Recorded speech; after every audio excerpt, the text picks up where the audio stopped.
À chacune de ces apparitions, la foule des révoltés se range derrière elle. Ala Salah, 22 ans, est l'icône de la révolution soudanaise.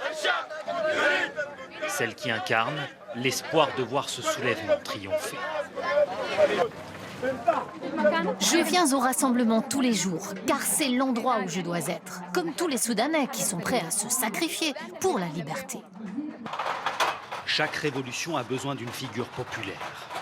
Pour Ala Salah, il a suffi d'une image. Face à la foule et au portable saisissant la scène, la jeune femme, en tenue traditionnelle, l'index levé, pleine de conviction. La force d'un cliché et des vidéos virales qui l'ont accompagnée, où elle déclame des poèmes à la gloire de la Révolution. Désormais, l'image de l'étudiante en architecture domine le lieu de rassemblement des révolutionnaires. Une femme comme figure de proue dans ce pays considéré comme conservateur. La tenue traditionnelle que je porte est celle de nos grands-mères, y compris ses boucles d'oreilles. Des femmes fortes qui se battaient pour la liberté pendant les précédentes dictatures.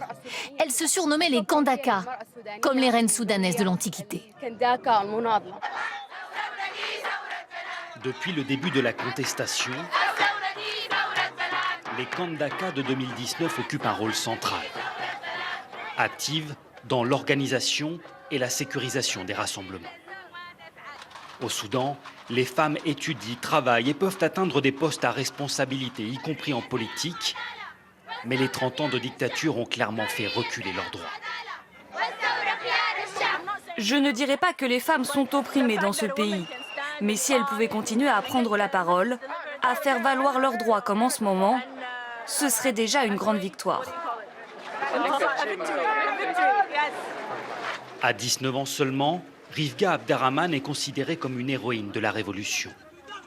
En première ligne de la contestation, la voici acclamée par la foule,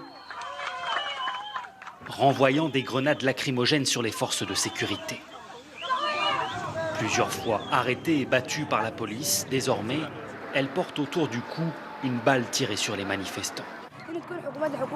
L'armée doit rendre le pouvoir au peuple et le nouveau gouvernement devra inclure des femmes soudanaises libres, capables de faire valoir leurs opinions. Au Soudan, 9 femmes sur 10 sont excisées et leurs tenues vestimentaires sont régies par la loi. Alors, les manifestantes souhaitent protéger l'espace de liberté conquis durant les protestations. Les premiers succès de la révolte des Kandaka.